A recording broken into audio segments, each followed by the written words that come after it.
अस्सलामुअलैकुम रहमतुल्लाह। जाओ बैठो। সবাই বসো। अच्छा, सादिया हक साहिबा तिलावत। সাদিয়া হক সাহেবা তিলাওয়াত করবেন। अस्सलामु अलैकुम रहमतुल्लाहि व बरकातुहू। प्यारे हुजूर, वालेकुम सलाम। औज़ु बिल्लाहि मिनश शैतानिर रजीम। बिस्मिल्लाहिर रहमानिर रहीम। फबिमा रहमतिम मिनल्लाहि लिंता लहुम वलौ कुन्त फज़्ज़न गलीज़ल क़ल्बि लंफ़द्दू मिन हौलिक फ़अफ़ु अन्हुम वस्तग़फ़िर लहुम वशाविरहुम फ़िल अम्र फ़इज़ा अज़म्त फ़तवक्कल अलल्लाह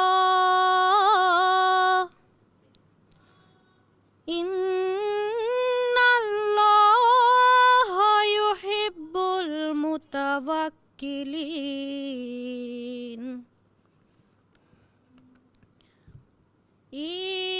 यंसुरकुमुल्लाहु फला गालिब लकुम व यखज़ुलकुम फमन ज़ल्लज़ी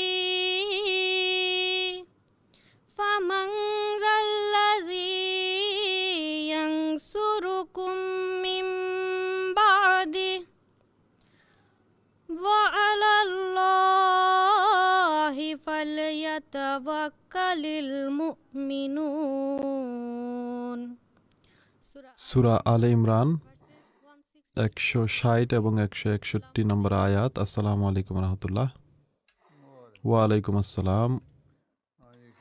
অনুবাদ পড়বে নুজহাত হুসেন সুমি।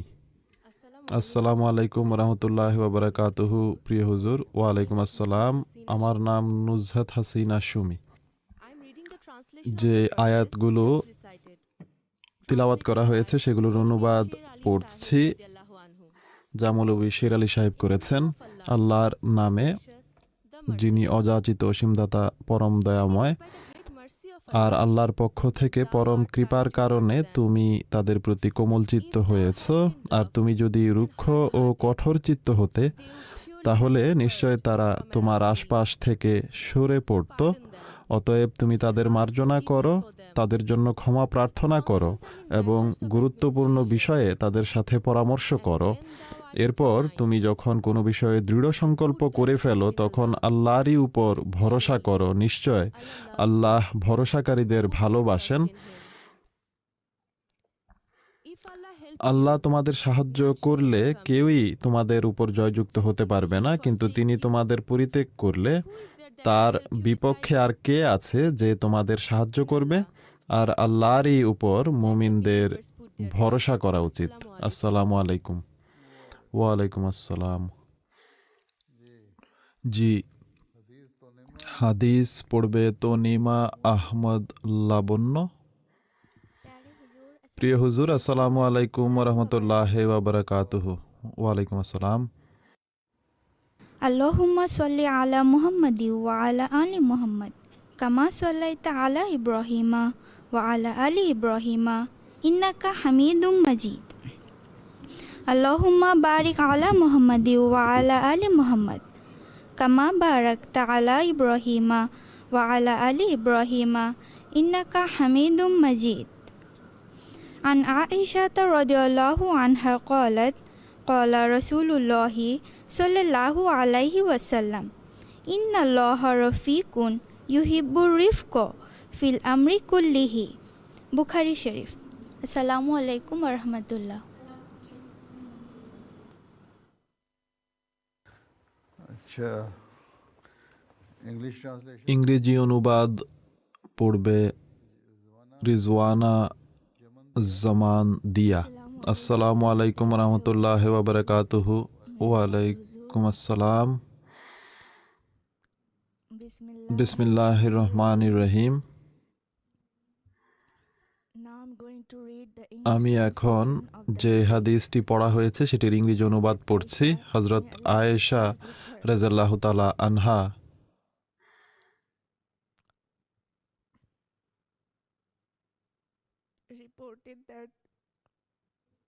বর্ণনা করেন,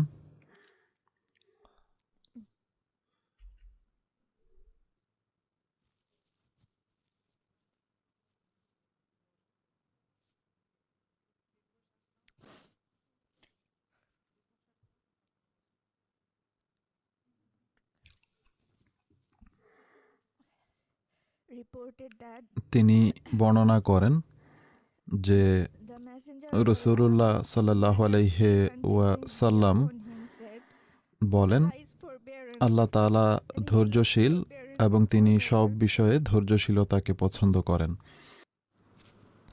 আল্লাহুম্মা সাল্লি আলা মুহাম্মাদিন ওয়া আলা আলি মুহাম্মাদিন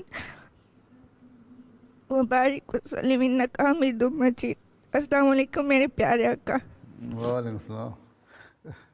You cried more than translation. আপনি অনুবাদের চেয়ে বেশি কান্না করেছেন। আচ্ছা, এরপর রুহানি খাজানের উদ্ধৃতি পড়বে মায়েদা রহমান। আসসালামু আলাইকুম রহমতুল্লাহ ওবারাকাতুহু। প্রিয় হুজুর, বিসমিল্লাহির রহমানির রহিম। হজরত মসিহে মাউদ আলাইহিসসালাম বলেন, তার বান্দাদের প্রতি কৃপা করো এবং তাদের উপর মুখ, হাত বা অন্য কোনোভাবে অন্যায় করো না এবং সৃষ্টির কল্যাণের জন্য চেষ্টারত থাকো। আর কারো প্রতি অহংকার করো না, যদিও বা সে অধীনস্থ হয়। আর কাউকে গালি দিও না, যদিও বা সে তোমাকে গালি দেয়।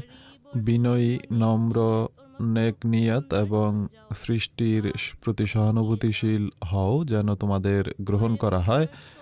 বড় হয়ে ছোটদের প্রতি কৃপা করো, তাদেরকে তুচ্ছতাচ্ছিল্য করো না এবং জ্ঞানী হয়ে অজ্ঞদের নসিহত করো, তাদেরকে অপমান করো না। আর ধনী হয়ে দরিদ্রদের সেবা করো। ব্যক্তি স্বার্থের অধীনে তাদের উপর অহংকার করো না। ধ্বংসের পথকে ভয় করো। কিশতিয়া নূর রুহানি খাজায়েন 19তম খণ্ড, পৃষ্ঠা 11-12। জাযাকাল্লাহ। আপনি উর্দু কোথায় শিখেছেন? প্রিয় হুজুর, আমার আম্মু পাকিস্তানের। আচ্ছা, আম্মু পাকিস্তানের। ঠিক আছে, আম্মু শিখিয়েছে। জি হুজুর। আর আব্বু বাঙালি? জি জি হুজুর। আচ্ছা, ঠিক আছে, বসো। ইংরেজি অনুবাদ পড়বে Amatul Wadud. Beloved Huzur, Assalamu alaikum wa rahmatullahi wa barakatuhu. वालेकुम सलाम। I'm going to read the translation just recited. Show mercy to his servants and do not wrong them by your tongue or your hand or by any other means, and strive for the welfare of God's creation. Behave not arrogantly towards anyone, even if he is your subordinate, and revile not anyone, even if he should revile you. Become humble, tolerant, well-intentioned, and compassionate towards God's creation, so that you may be accepted by God. There are many who show meekness, but they are wolves from within. There are many who outwardly appear clean, but from within they are serpents. You, therefore, cannot be accepted by God unless you are the same inside and out. If you are above others, have mercy on the lowly and do not look down upon them. If you are learned, counsel the ignorant and do not degrade them with disdain. If you are wealthy, serve the poor and do not treat them with arrogance and self-conceit. Ruhani Khazain, Noah's Ark, page 19 to 20. Assalamu alaikum. वालेकुम सलाम। Who is secretary? Secretary উমুরে তুলাবাকে। জি আসসালামু আলাইকুম হুজুর। ওয়ালাইকুম আসসালাম। There are how many students here? কতজন student আছেন এখানে? 122 জন হুজুর। 122 জন। তাদের সবাই কি বিশ্ববিদ্যালয়ে যায় নাকি সেকেন্ডারি স্কুল এবং বিশ্ববিদ্যালয় বা কলেজ? সবাই higher education, BSc honours, doctor, engineer, college এবং ইউনিভার্সিটি উভয়টি। জি হুজুর। যারা উর্দু জানে না তাদের জন্য আপনি অনুবাদ করবেন বাংলাতে। জি ট্রান্সলেশন হচ্ছে হুজুর বাংলায়। আচ্ছা বাংলাতে হচ্ছে, ঠিক আছে বলো কি প্রশ্ন করতে চান বলুন। সেক্রেটারি সাহেবা বসে যান। জি হুজুর, মেয়েরা কি প্রশ্নের জন্য আসবে? হ্যাঁ আসতে চাইলে আসুক। আচ্ছা না, তার আগে নজম পড়তে হবে। আচ্ছা ঠিক আছে, নজম পড়তে হবে। আচ্ছা নজম পড়ো। সেক্রেটারি সাহেবা বসে পড়ুন, আপনি বসুন। আচ্ছা আপনার সেক্রেটারি সাহেবা খুবই বিচলিত হয়ে আছেন। আসসালামু আলাইকুম রহমতুল্লাহ বারাকাতুহু। প্রিয় হুজুর। ওয়ালাইকুম সালাম। औलाद के हक़ में दुआ, पाकीज़ा कलाम हज़रत मसीह माऊद अलैहिस्सलाम।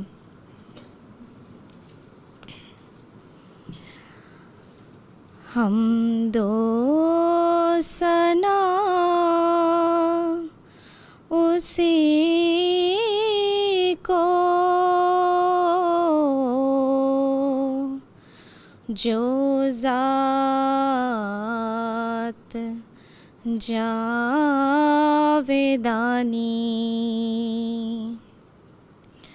हम दो सना उसी को जो ज़ात जावेदानी। हम सर नहीं है उसका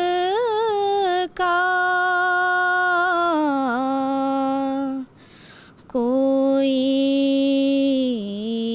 ना कोई सानी। हम सर नहीं है उसका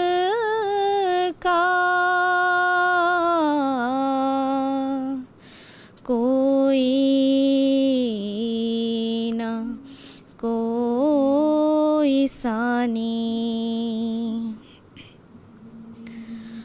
बाकी वही हमेशा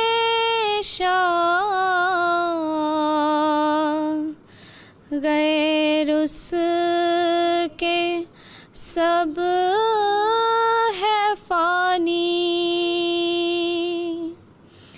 गैरों से दिल लगाना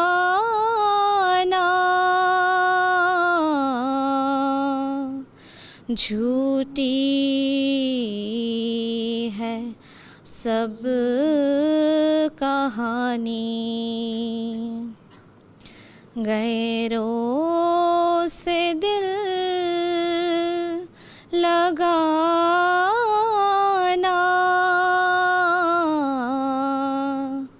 झूठी है सब कहानी।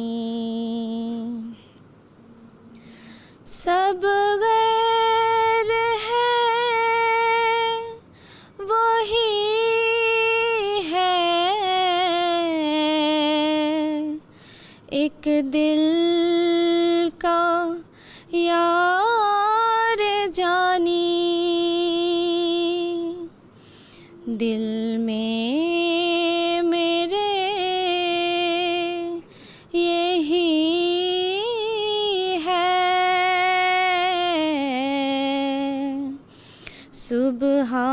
सुबहाना मैया रानी। दिल में मेरे यही है सुबहाना मैया रानी। या रब है तेरा एहसान,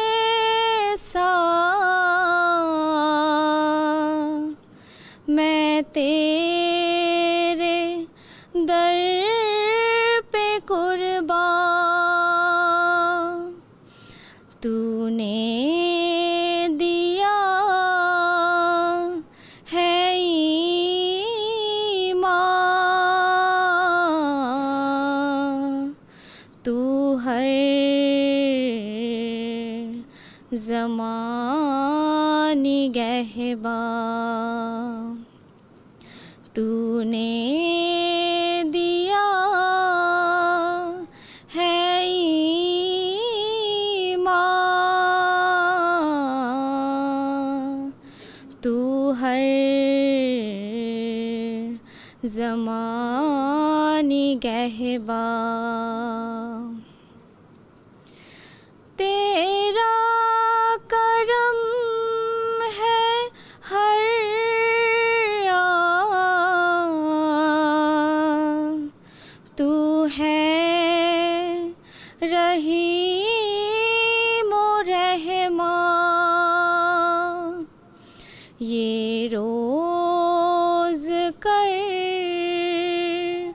मुबारक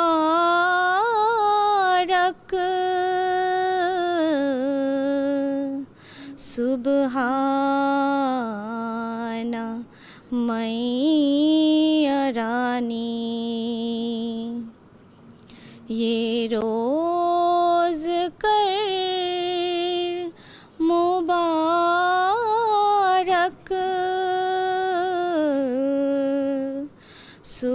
सुबहाना मैया रानी। अहबाब सारे आए, तूने ये दिन दिखाए। तेरे करम ने प्यारे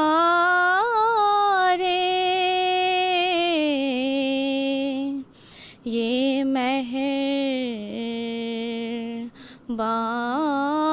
बुलाए।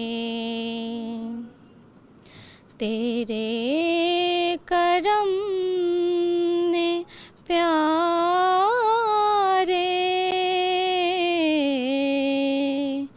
ये मेहरबान बुलाए। ये दिन चढ़ा मुबारक मकसूद जिस में पाए। ये रोज़ कर मुबारक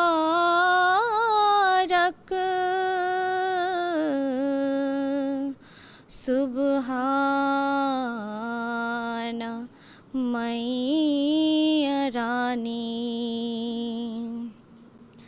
हम दो सना उसी को जो ज़ात जावेदानी। हम सर नहीं है उसका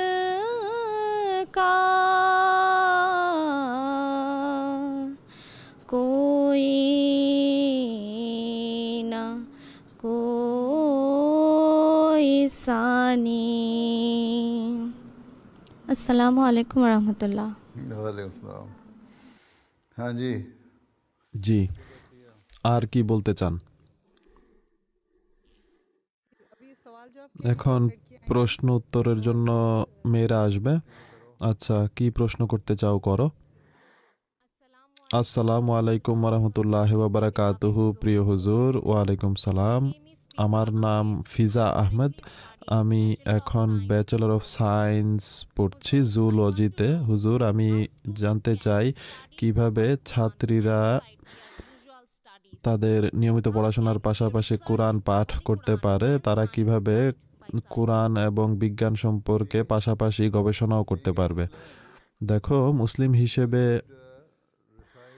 তোমাকে অবশ্যই প্রতিদিন পবিত্র কোরআন পাঠ করতে হবে। প্রতিদিন কিছু না কিছু অংশ পাঠ করবে। আর তিলাওয়াতের সময় তোমার এর অনুবাদও পাশাপাশি পড়তে হবে। ঠিক আছে? জি হুজুর। তাহলে তুমি জানতে পারবে যে তুমি পবিত্র কোরআনের কি পড়ছো বা কি তিলাওয়াত করছো, তুমি এর অর্থ জানতে পারবে। আর সেই সাথে তুমি যেহেতু জুলজি পড়ছো, তো তুমি এই পবিত্র কোরআনের সেসব আয়াত খুঁজে বের করতে পারো যেগুলো বিজ্ঞান এবং এই পৃথিবীতে মানব জাতি এবং জীবনের অস্তিত্ব সম্পর্কিত। এরপর তুমি সেগুলো অধ্যয়ন করতে পারো আর এগুলোকে নিজের বিষয়ের সাথে সম্পর্কযুক্ত করে দেখতে পারো। আর এভাবে তুমি এই নিজের বিষয় সম্পর্কে আরো বিস্তারিত জানতে পারবে পবিত্র কোরআনের আলোকে। তাই কিছু সময় বের করে এগুলোর তফসিরও পড়ার চেষ্টা করো। যদি তুমি উর্দু নাও পড়তে পারো, তাহলে একটি মাত্র কিছুটা বিস্তারিত তফসির রয়েছে। সেটি হলো 5 ভলিউম কমেন্ট্রি ইংরেজিতে। তো তুমি সেই তফসির পড়তে পারো, 5 volume commentary of the holy Quran, এই বই থেকে। জি হুজুর। আর এছাড়া আরও কিছু প্রবন্ধও রয়েছে এবং বিভিন্ন বক্তৃতা রয়েছে মুসলিম মাউদ রাদিয়াল্লাহু তাআলা আনহু-এর। তুমি সেগুলো পড়তে পারো যেগুলো অনুবাদ হয়েছে, এবং খলিফাদের খুতবা শুনতে পারো এবং তাদের বক্তৃতা শুনতে পারো। সেখানেও তুমি তোমার বিষয় সম্পর্কে কিছু তথ্য জানতে পারবে। ঠিক আছে? জি হুজুর। আসসালামু আলাইকুম ওরহমতুল্লাহি ওয়াবারাকাতুহু। প্রিয় হুজুর, ওয়ালাইকুম সালাম। আমার নাম মাহমুদা আক্তার। আমি ফাইন্যান্স বিষয়ে বিবিএ পড়ছি। আমার একটি প্রশ্ন রয়েছে জীবনের লক্ষ্য সম্পর্কে। সেটি হলো, একজন নিজের লক্ষ্যে মনোযোগী হওয়ার ক্ষেত্রে সমস্যার সমাধান কিভাবে করতে পারে? একজনের কি বিভিন্ন অপশন বিবেচনা করা উচিত যদি মূল লক্ষ্য অর্জিত না হয়? দেখো, তোমার পছন্দ অনুযায়ী তালিকা তৈরি করতে হবে যে এই বিষয়টি তুমি বেশি পছন্দ করো। যদি তুমি সেই বিষয়ে ভর্তি হতে পারো বা তুমি সেই লক্ষ্য অর্জন করতে পারো, তাহলে ভালো। নতুবা তোমার পরবর্তী অপশনে যাওয়া উচিত। আর অবশ্যই সেই ক্ষেত্রে তোমার কিছু চয়েস থাকা উচিত। তোমার পছন্দের বিষয় কি? ফাইন্যান্স। তুমি ব্যাচেলর করছো ফাইন্যান্স বিষয়ে? জি হুজুর। আচ্ছা, তাহলে বিবিএ করছি ফাইন্যান্সে। বিবিএ করছো? আচ্ছা। জি হুজুর। তাহলে তোমার পরবর্তী চয়েস কি? তুমি যেহেতু ফাইন্যান্স করছো, তো দ্বিতীয় কি বিষয় তুমি চাচ্ছ? আমি বুঝতে পারছি না। তুমি এরই মাঝে ফাইন্যান্সে ভর্তি হয়েছো এবং তোমার ব্যাচেলর ডিগ্রি করছো এই বিষয়ে। তো তো এখন তোমার সমস্যা কি? কোনো সমস্যা তো হওয়া উচিত নয়। তুমি তো যা চেয়েছো তা করছোই। আসলে হুজুর, আমি সন্তুষ্ট নই এতে ভর্তি হয়ে, আচ্ছা, তুমি ফাইন্যান্স বিষয়ে ভর্তি হয়ে সন্তুষ্ট না? জি না হুজুর। তাহলে তুমি এই বিষয়টি কেন নিয়েছো? আসলে হুজুর, আমি কমার্সের সাবজেক্ট পছন্দ করি না। তাহলে তুমি এখন দ্বিতীয় কি অপশন পছন্দ করছো? আমার প্রথম অপশন ছিল সরকারি চাকরি করা আর অ্যাডমিন ক্যাডারে জয়েন করা, কিন্তু তুমি যদি সরকারি চাকরি করতে চাও, দেখো, যতক্ষণ তুমি তোমার ডিগ্রি কমপ্লিট না করবে আর মাস্টার্সও শেষ না করবে কোনো একটি সাবজেক্টে, ততক্ষণ তুমি পাবলিক সার্ভিসের পরীক্ষা দিতে পারবে না। আর পাবলিক সার্ভিসের পরীক্ষা পাশ করলে তখন তুমি সরকারি চাকরি পাবে, নতুবা তুমি শুধু অফিস করণিক বা সামান্য কর্মচারী হতে পারবে কোনো অফিসের। তুমি কোনো অফিসার হিসেবে নিযুক্ত হতে পারবে না বা কাজ পাবে না। তাই তুমি যদি অফিসার গ্রেডে কাজ করতে চাও তাহলে তোমাকে পরিশ্রম করতে হবে, ব্যাচেলর সম্পন্ন করতে হবে, এরপর মাস্টার্স করতে হবে যে বিষয়ই তোমার পছন্দ হয় তাতে। আর এরপর তুমি পাবলিক সার্ভিসের পরীক্ষা দিতে পারবে, আর এরপর যদি তুমি পাশ করো সেই পরীক্ষায়, তাহলে তোমাকে পাবলিক সার্ভিসের জন্য নেওয়া হবে এবং এরপর তুমি সরকারি চাকরি পাবে। তাই তুমি যদি ফাইন্যান্সে আগ্রহী না হও তাহলে তুমি নিজেকে যাচাই করতে পারো যে আর কি বিষয় তোমার পছন্দ রয়েছে। আমি জানি না তোমার কোনটা পছন্দ, সেটা তুমি জানো। তুমি তোমাকে আমার চেয়ে ভালো জানো এবং তুমি নিজেই সিদ্ধান্ত নিতে পারো, ঠিক আছে? তুমি যদি বিভিন্ন অপশন রাখো নিজের সামনে তাহলে তুমি কোনো একটি বিষয়ে মনোযোগী হতে পারবে না। তোমার অবশ্যই একটি, দুটি বা তিনটি অপশন রাখা উচিত। যদি তুমি এই প্রথমটিতে আগ্রহী না হও তাহলে দ্বিতীয়টি করো, যদি দ্বিতীয়টি না হয় তাহলে তৃতীয়টি করো, আর এরপর তুমি তাতে ভর্তি হও। এবং যখন তুমি ভর্তি হয়ে গেছো ফাইন্যান্সে, তো এখন চেষ্টা করো এটি কমপ্লিট করার। আর যখন তুমি বিবিএ ডিগ্রি কমপ্লিট করবে তখন তুমি পাবলিক সার্ভিসের জন্য অ্যাপ্লাই করতে পারো বা তুমি মাস্টার্স করতে পারো আর এরপর পাবলিক সার্ভিসের জন্য অ্যাপ্লাই করতে পারো, ঠিক আছে? জি হুজুর। জি হুজুর, অনেক জাযাকাল্লাহ। ঠিক আছে, বুঝতে পেরেছো? আচ্ছা, ঠিক আছে, বসো। জি হুজুর, বুঝতে পেরেছি। ঠিক আছে, বসো। প্রিয় হুজুর, আসসালামু আলাইকুম রহমতুল্লাহ ওয়াবারাকাতুহু। ওয়ালাইকুম আসসালাম। আমার নাম রাজিয়া রহমান। আমি ব্যাচেলর অফ সায়েন্সে পড়ছি, প্রথম বর্ষ, হোম ইকোনমিক্স বিষয়ে। আমার প্রশ্ন হলো, আমরা অনেক সময় আপনার কাছে চিঠি লিখি আপনার মূল্যবান পরামর্শ বা মতামতের জন্য বা সিদ্ধান্তের জন্য বিভিন্ন বিষয়ে। তুমি হোম ইকোনমিক্স করছো? জি হুজুর। আচ্ছা,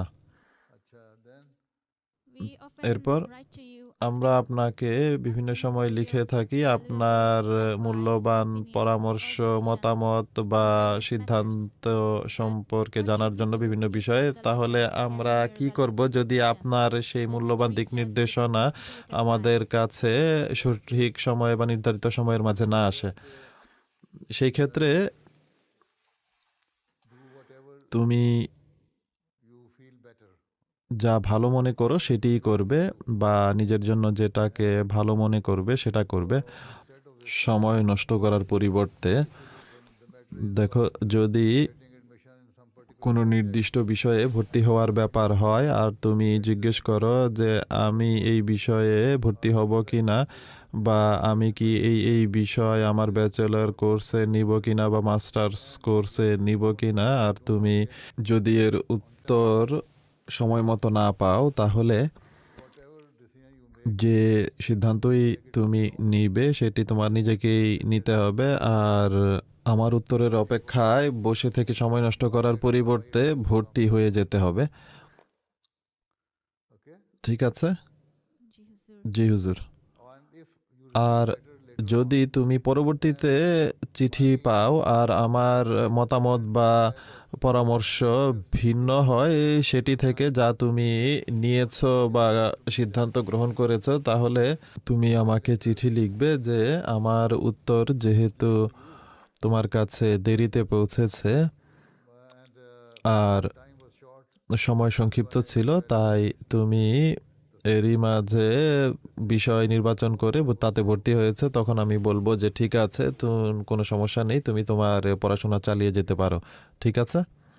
জি হুজুর, জাজাকাল্লাহ। তাই কোনো চিন্তা করার প্রয়োজন নেই।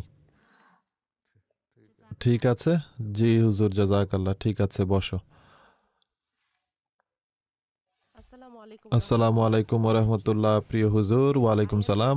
আমার নাম জামিয়া ইসমিতা। আমি এখন অ্যাসিস্ট্যান্ট প্রফেসর হিসেবে কাজ করছি বাংলাদেশ এগ্রিকালচারাল ইউনিভার্সিটিতে এলিমেন্টাল নিউট্রিশন বিভাগে। তুমি পড়াশোনা করছো না কাজ করছো? আমি কাজ করছি এবং পিএইচডি করার সিদ্ধান্ত নিয়েছি। তুমি প্রফেসর না লেকচারার? আমি অ্যাসিস্ট্যান্ট প্রফেসর হুজুর, অ্যাসিস্ট্যান্ট প্রফেসর। আচ্ছা, মাশাআল্লাহ। আচ্ছা, তোমার কোয়ালিফিকেশন কি?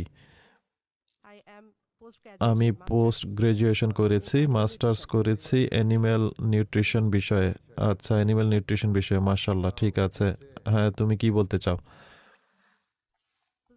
হুজুর, আমার প্রশ্ন হলো, যদি একজন বিবাহিত লাজনা মেম্বার বাইরে উচ্চশিক্ষা গ্রহণের সুযোগ পায় এবং তার স্বামীর তার সাথে যাওয়ার সুযোগ না থাকে বা কোনো স্কলারশিপে তার স্বামীর জন্য কোনো সুযোগ না থাকে, তাহলে সে তার পড়াশোনা চালিয়ে যাওয়ার ব্যাপারে কি সিদ্ধান্ত নিবে? আপনি বিবাহিত?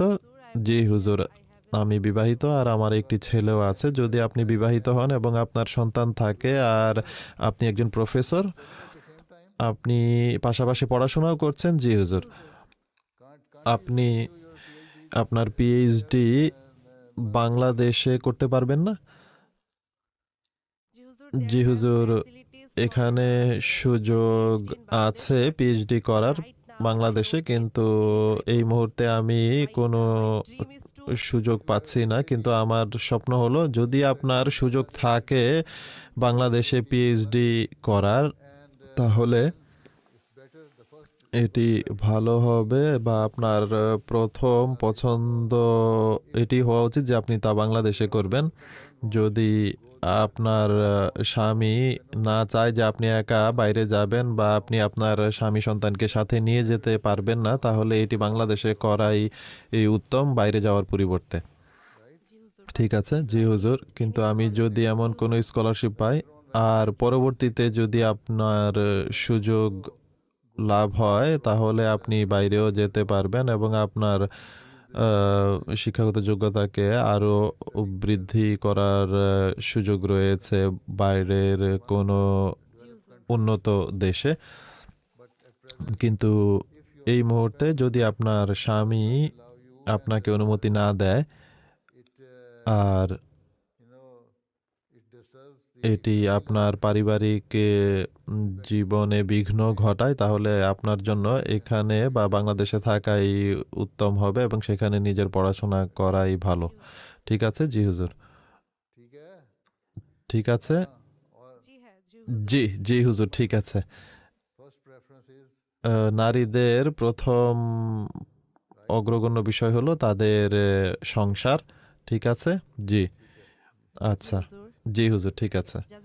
জাজাকুমুল্লাহ, জাজাকাল্লাহ। প্রিয় হুজুর, আসসালামু আলাইকুম রহমতুল্লাহ। ওয়ালাইকুম সালাম। আমার নাম জান্নাতুল ফেরদৌস মিম। আমি নার্সিং ফার্স্ট ইয়ারের স্টুডেন্ট। আচ্ছা, নার্সিং এর স্টুডেন্ট। ঠিক আছে, কি বলতে চাও? হুজুর, আমার প্রশ্ন হলো, অধিকাংশ সময় আমাদের সমাজে দেখা যায় যে মেয়েরা বিয়ের পর নিজেদের পড়াশোনা চালিয়ে যেতে পারে না তাদের যোগ্যতা থাকা সত্ত্বেও। তো এরূপ পরিস্থিতিতে মেয়েরা যদি কিছুটা দেরিতে বিয়ে করে, তাহলে এটি সঠিক হবে কিনা? কারণ অনেক সময় দেখা যায় বিয়ের পূর্বে ছেলেপক্ষ বলে দেয় যে বিয়ের পর মেয়ে পড়াশোনা চালিয়ে যেতে পারবে, কিন্তু বিয়ের পর তারা আর অনুমতি দিতে চায় না। তো এরূপ অবস্থায় কি করা উচিত? দেখো, মূল কথা হলো যদি ভালো প্রস্তাব আসে তাহলে বিয়ে করে নেওয়া উচিত তাড়াতাড়ি। আর এক্ষেত্রে যদি বেশি পাকাপোক্ত করতে হয় তাহলে ছেলের কাছ থেকে বা তার পরিবারের কাছ থেকে এই বন্ড লিখিয়ে নিন যে যদি এই মেধা থাকে তাহলে বিয়ের পর পড়াশোনা করব, আর পড়াশোনাও এমন কোনো বিষয় করতে হবে যার কোনো কল্যাণ রয়েছে মানব জাতির জন্য, তাহলে ঠিক আছে। আর যদি সামান্য হিস্ট্রিতে এমএ করতে হয় বা এমন কোনো বিষয়ে পড়াশোনা করতে হয় যার তেমন কোনো মূল্য নেই সেই দৃষ্টিকোণ থেকে যে এতে মানব জাতির খুব বড় কোনো কল্যাণ হবে টিচার হওয়া ছাড়া, তাহলে সেটি করার প্রয়োজন নেই। কিন্তু কেউ যদি ডাক্তার হয় বা ইঞ্জিনিয়ার হয় এবং মেডিকেল করার সময় বা ইঞ্জিনিয়ারিং এর কোর্স করার সময় কোনো ভালো প্রস্তাব আসে তাহলে এটি ভালো হবে যেন বিয়ে করে নেওয়া হয় আর এই বন্ড লিখে নাও যে পরবর্তীতে আমাকে পড়াশোনা চালিয়ে যাওয়ার অনুমতি দেওয়া হবে। জি হুজুর। আর যদি তারা, অনেক সময় এটিও হয় যে অনেক সময় এরই মাঝে সন্তানও চলে আসে আর সন্তান হয়ে গেলে তখন তাকে সামলানো যায় না। তো সেক্ষেত্রে যা হয় তা হলো কিছুটা বিরতি নিয়ে নেয়া আর বিরতির পর পুনরায় পড়াশোনা করা। এখানে ইউরোপে তো এমনটি হয় বা সুযোগ আছে, বাংলাদেশে তা আছে কিনা আমার জানা নেই। তো এইভাবে পরবর্তীতে পড়াশোনা সম্পন্ন করা যায়। তো প্রথম প্রাধান্য হলো ঘর বা সংসার। যদি এমন কোনো বিষয়ে পড়াশোনা করা হয় যেটির মানব জাতির জন্য কোনো কল্যাণ রয়েছে তাহলে পড়াশোনা করতে পারো, নতুবা সংসার সামলাও, সেটি প্রথম প্রাধান্য হওয়া উচিত। ঠিক আছে? জি হুজুর, ঠিক আছে। জাজাকাল্লাহ, জাজাকাল্লাহ। আসসালামু আলাইকুম রহমতুল্লাহ। প্রিয় হুজুর, আসসালামু আলাইকুম রহমতুল্লাহ ওয়া বারাকাতুহু। ওয়ালাইকুম আসসালাম। মরিয়ম কানেতা বলছি। আমার পিতার নাম মৌলানা সালে আহমদ সাহেব। আমি এখন ইংলিশ ল্যাঙ্গুয়েজ এবং লিটারেচার বিষয়ে ব্যাচেলর করছি। আচ্ছা, ঠিক আছে। উর্দু কে শিখিয়েছে, মৌলানা সাহেব না আম্মু?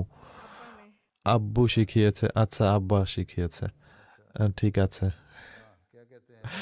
কি বলতে চাও হুজুর? আমার প্রশ্ন হলো যে সেসব মেয়ে যাদের স্বামীরা ওয়াকফে জিন্দেগি, তাদের কোন বিষয়ে পড়াশোনা করা উচিত বা কোন ধরনের পেশা গ্রহণ করা উচিত?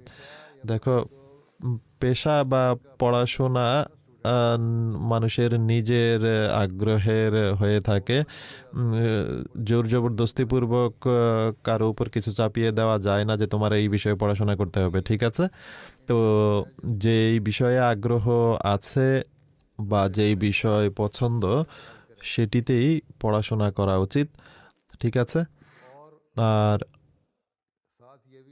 একই সাথে এটিও স্মরণ রাখবে যে যদি ওয়াকফে জিন্দেগি স্বামী হয়ে থাকে আর ওয়াকফে জিন্দেগির ক্ষেত্রেও মুবাল্লেগ বা মুরব্বি, তাহলে তার সাথে মুবাল্লেগ বা মুরব্বির স্ত্রীরও ধর্মীয় জ্ঞান অর্জনের চেষ্টা করা উচিত। প্রথমত নিজেদের নামাজের সুরক্ষা করা উচিত যেন সন্তানদের সঠিক তরবিয়ত হয়, তাদের জন্য দোয়া হয়, তাদেরকে কুরআন শরীফ রীতিমতো পাঠ করা উচিত, এর অর্থ জানার চেষ্টা করা উচিত, ধর্মীয় জ্ঞান অর্জনের চেষ্টা করা উচিত, উন্নত চরিত্রের অধিকারী হওয়ার চেষ্টা করা উচিত যেন ওয়াকফে জিন্দেগি মুরব্বির স্ত্রী হিসেবে জামাতেরও তরবিয়ত করতে পারে। আর যদি ওয়াকফে জিন্দেগি ভিন্ন কোনো পেশায় হয়ে থাকে তবুও ধর্মীয় জ্ঞান অর্জনের চেষ্টা করা উচিত, উন্নত চরিত্র হওয়া উচিত। ঠিক আছে?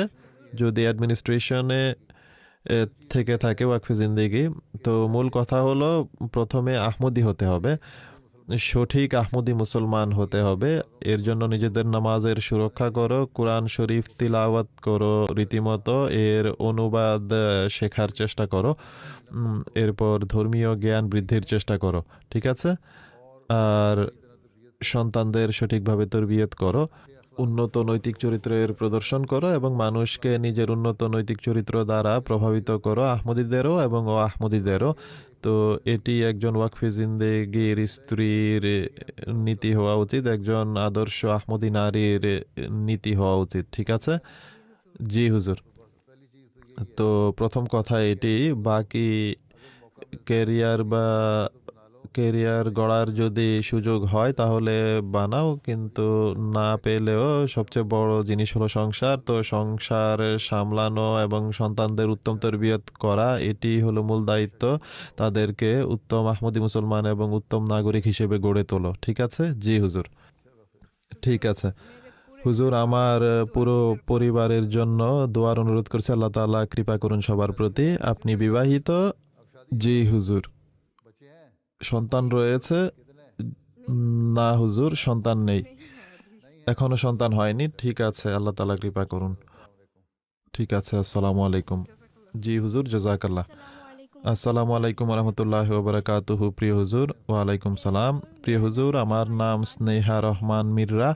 আমি উর্দু ল্যাঙ্গুয়েজ এবং লিটারেচার ডিপার্টমেন্টে ঢাকা ইউনিভার্সিটিতে অনার্স ফার্স্ট ইয়ারে আছি। উর্দু ল্যাঙ্গুয়েজ পড়ছো? জি হুজুর। আচ্ছা,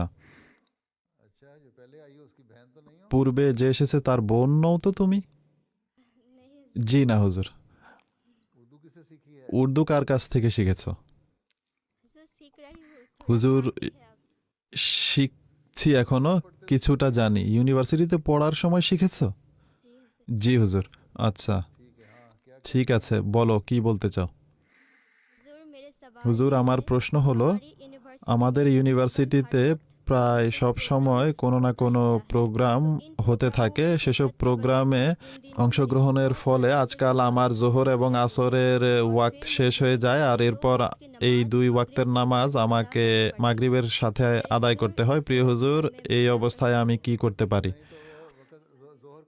আচ্ছা, জোহরের প্রথম যে সময় থাকে, প্রোগ্রাম হতে থাকে, তখন উঠে কিছুক্ষণের জন্য 15 মিনিট বা 10 মিনিটের জন্য সেখান থেকে ছুটি নিয়ে যাও এবং জোহরের প্রথম সময়ে জোহর এবং আসরের নামাজ একসাথে জমা করে নাও, আর ঘরে এসে মাগরিব এবং এশা জমা করে নিও। এটি তো ভুল পদ্ধতি, যে প্রোগ্রামের কারণে জোহর আসরের সময় পাই না, এটি হওয়া ঠিক নয়। সেখান থেকে ছুটি নিয়ে নাও। মুসলিম দেশ, এটি খ্রিস্টান দেশ নয় যে ছুটি পাওয়া যাবে না। তাদেরকে বলো যে আমার নামাজ পড়তে হবে, আমি 5 মিনিট বা 10 মিনিটের জন্য ছুটি চাচ্ছি, আর আসর এবং জোহরের নামাজ পড়ে ফিরে আসো 10-15 মিনিটের মাঝে। ঠিক আছে?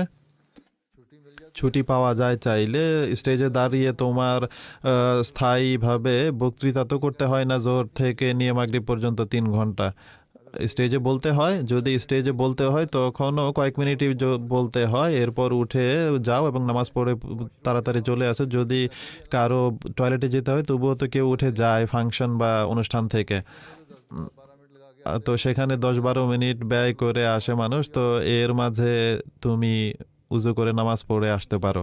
জি হুজুর। ঠিক আছে? জি হুজুর, জাযাকাল্লাহ। ঠিক আছে। আসসালামু আলাইকুম রহমতুল্লাহি ওয়া বারাকাতুহু। প্রিয় হুজুর, ওয়ালাইকুম আসসালাম।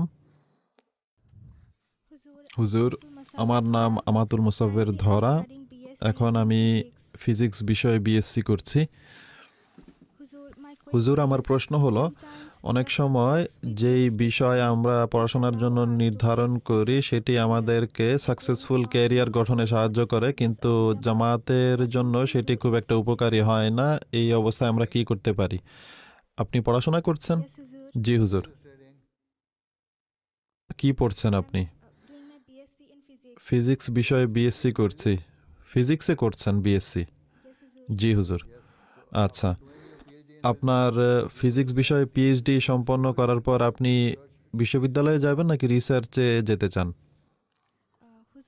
হুজুর, আমি একজন টিচার হতে চাই, মানে ইউনিভার্সিটি লেকচারার বা প্রফেসর হতে চান?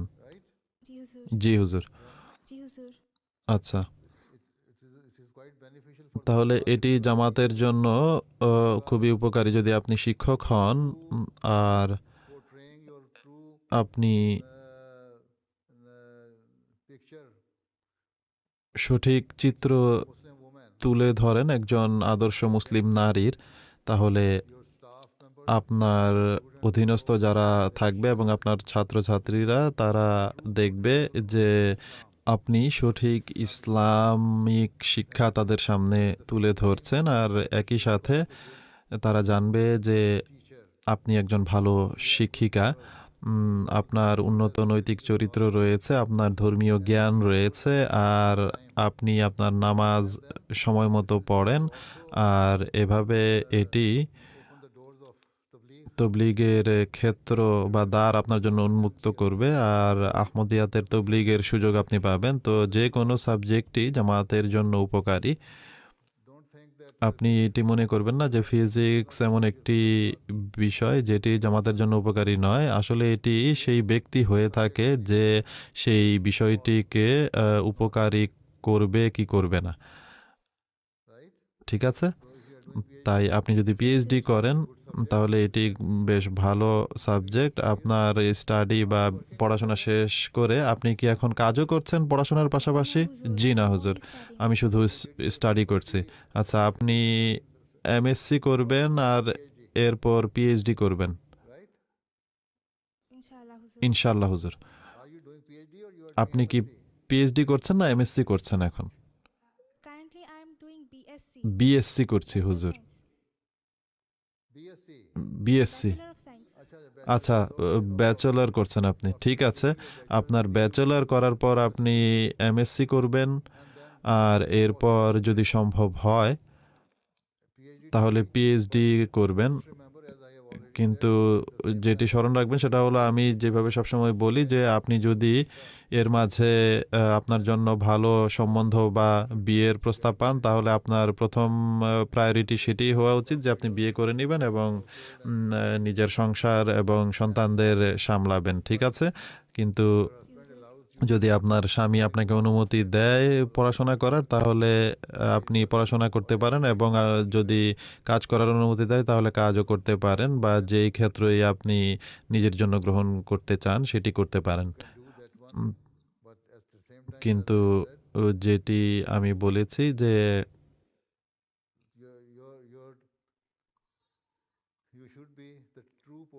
আপনাকে ইসলামী শিক্ষার আদর্শ উপস্থাপন করতে হবে, আর একজন আদর্শ আহমদি নারী বা মেয়ের যে গুণ বা বৈশিষ্ট্য সেটি ধারণ করতে হবে। ঠিক আছে? জি হুজুর। জাযাকাল্লাহ। আসসালামু আলাইকুম।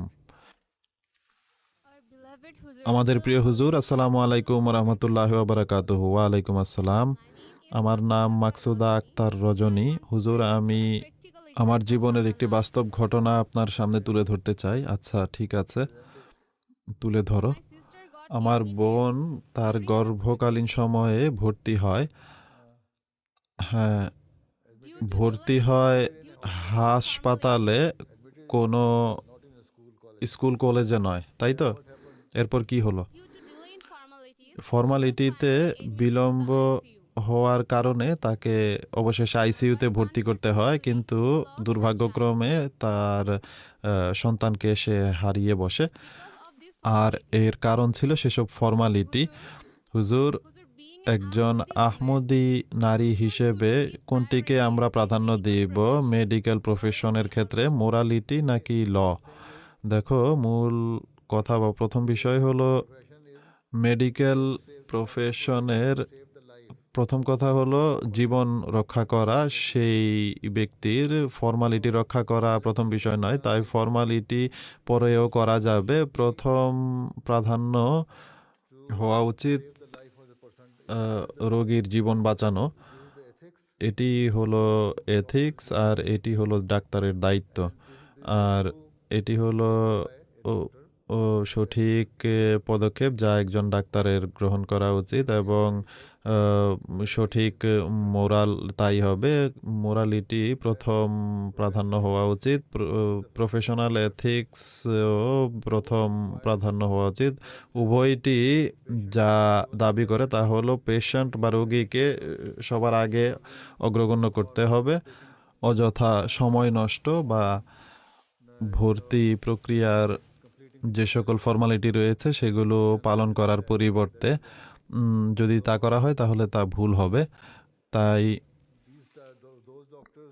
যে সকল ডাক্তার ফর্মালিটির পেছনে পড়ে থাকে এবং তাদের রোগীর তাৎক্ষণিকভাবে দেখাশোনা করে না এবং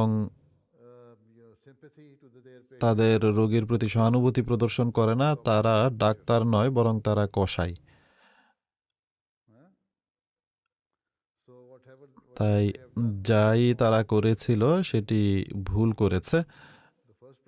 প্রথম প্রাধান্য একজন ডাক্তারের এটি হওয়া উচিত যে সে মানব জীবনের মূল্য দিবে, ঠিক আছে? অ্যাডমিনিস্ট্রেশনের ফর্মালিটি পালন করা মূল লক্ষ্য নয়। যদি আপনি একজন ডাক্তার হন বা একজন আহমদী নারী হন, একজন আহমদী নারী হিসেবে বা একজন প্রকৃত মানব হিসেবে, যেমনটি আমি সবসময় বলে থাকি, তার উচিত সবসময় মানব জীবন রক্ষাকে প্রাধান্য দেয়া সব কিছুর উপরে, আর মানুষের প্রতি সহানুভূতি প্রদর্শন করা, ঠিক আছে? জি হুজুর, ইনশাআল্লাহ। ঠিক আছে, তাহলে এখন আপনাদের সময় শেষ, আর সবাইকে আল্লাহ হাফেজ, জাযাকুমুল্লাহ, আসসালামু আলাইকুম রহমতুল্লাহ বরকাতুহ।